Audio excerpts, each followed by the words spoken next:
আল্লাহু আকবার আল্লাহু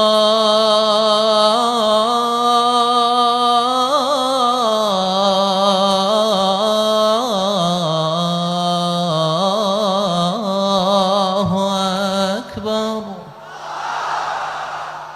আবু মাহজুরা এই বাক্যটা বললেন। বিশ্বনবী আবু মাহজুরার মাথার মধ্যে হাত দিয়ে তৃতীয় বাক্য বললেন, আশহাদু আল্লা ইলাহা ইল্লাল্লাহ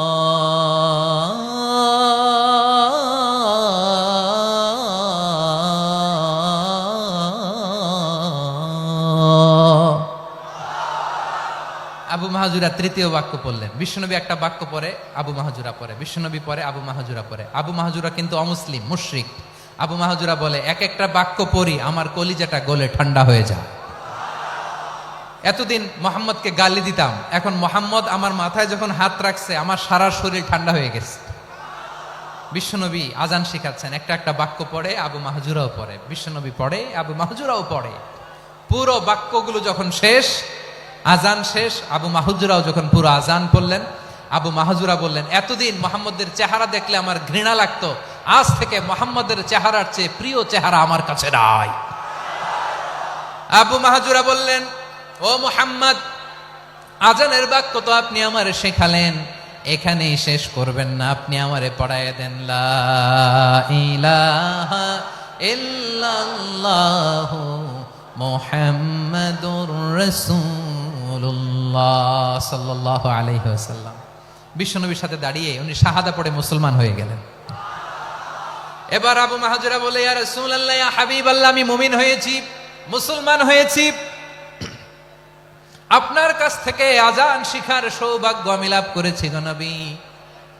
আমার কণ্ঠের বড় তারিফ করেছেন, আপনি আমার আজানকে আপনি পছন্দ করেছেন। একটা জিনিস আপনার কাছে চাই, আপনি আমাকে মক্কার মসজিদুল হারামের মুয়াজ্জিন হিসেবে অ্যাপয়েন্ট করে দেন। বিষ্ণু ইসলাম বললেন, যাও আবু মাহজুরা, আমি তোমাকে পৃথিবীর শ্রেষ্ঠতম মসজিদ মক্কার মসজিদুল হারামের মুয়াজ্জিন হিসেবে অ্যাপয়েন্ট করে দিলাম। দেখছেন কিভাবে ট্যালেন্ট হান্টিং করতে হয়, কিভাবে হিউম্যান রিসোর্স মানব সম্পদকে ব্যবহার করতে হয়। আসছিল আজানকে ভেঙ্গাইতে, আসছিল কেন? আজানকে ব্যঙ্গ করার জন্য, বিকৃত করার জন্য। আজানকে বিকৃত করতে যে ইসলামের সবচাইতে শ্রেষ্ঠ মসজিদের মুয়াজ্জিন হয়ে গেল। পড়েন সুবহানাল্লাহ।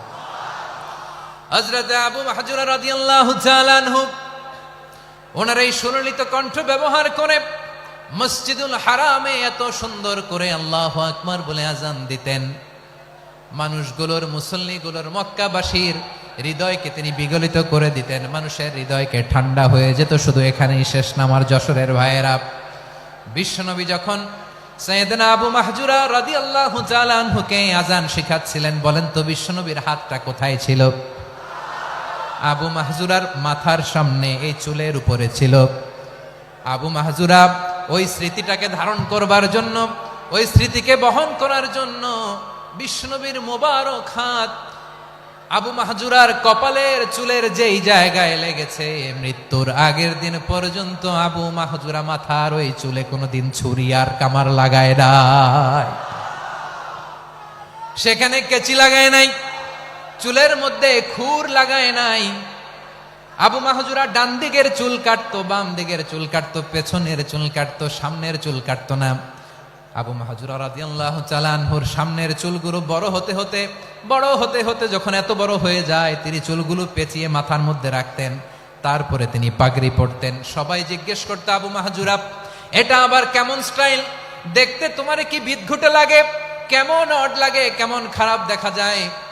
মক্কায় এমন কোন মানুষ তো দেখি নাই, ডানে চুল কাটে, বায়ে চুল কাটে, পেছনে চুল কাটে, সামনে কাটে না। ওরে আবু মাহজুরা, কেমন দেখা যায় তোমারে? তুমি সামনের চুল কাটো না কেন? আবু মাহজুরা বলে, আমি হাঁটু গেড়ে পেয়ারা নবীর সামনে বসেছিলাম, আমার এই মাথার চুলের মধ্যে মুবারক হাত লাগিয়ে বিশ্বনবী নিজে আমাকে আজানের প্রতিটা বাক্য শিক্ষা দিয়েছেন। বিশ্বনবীর মোবারক হাত, পবিত্র হাত আমার মাথার চুলের যেই জায়গায় লেগেছে, আমি চাই ওই চুলগুলা নিয়ে আমি আমার কবরের ভিতরে যাব। সাইয়েদনা আবু মাহজুরা রাদিয়াল্লাহু তাআলা আনহু ইন্তেকালের আগের পর্যন্ত মাথার সামনের চুলগুলা কাটে নাই। মাথার সামনের চুল তিনি কাটেন নাই। সুবহানাল্লাহ বিহামদি। কেমন ভালোবাসতেন বিশ্বনবী সাহাবীদেরকে, সাহাবারা কেমন ভালোবাসতেন বিশ্বনবীকে। সামনের চুলগুলো বড় হতে হতে এত বড় ছিল, পেঁচিয়ে রেখে পাগড়ি পরতেন, কাটতেন না। নবীর হাত লেগেছিল। সুবহানাল্লাহ পড়েন। তাহলে what is the lesson? Moral of the story কি? মোরাল অফ দ্য স্টোরি হচ্ছে, আসছিল আজানকে ব্যঙ্গ করার জন্য, বিকৃত করার জন্য, হয়ে গেল মসজিদুল হারামের মুয়াজ্জিন। দেখেন বিশ্বনবী একটা খারাপ সিচুয়েশনের মধ্যে থেকে কি ভালো জিনিস বের করে আনলেন।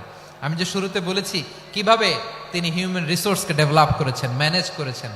তিনি যে চৌকস ট্যালেন্ট হান্টার ছিল, দেখেন সবার মধ্যে থেকে এর বাছাই করে মুয়াজ্জিন বানাই দিয়েছেন। সুবহানাল্লাহ পড়েন। তার মানে এই না সবাইরে ধরে ধরে উনি মুয়াজ্জিন বানাইছেন। যার যেই ট্যালেন্ট আছে তাকে ওই কাজে অ্যাসাইন করেছেন। যার যেই প্রতিভা আছে তার প্রতিভাকে ইসলামের কাজে লাগিয়েছেন। সুবহানাল্লাহ পড়েন। যায়েদ বিন সাবিত রাদিয়াল্লাহু তাআলা আনহু নাম শুনেছেন? যশোর কথা বেরোয় না। যদি জিজ্ঞাসা সালমান খানের নাম শুনছেন, সবাই হাত তুলবে, জি হুজুর শুনছি, মানে সব দেখা শেষ।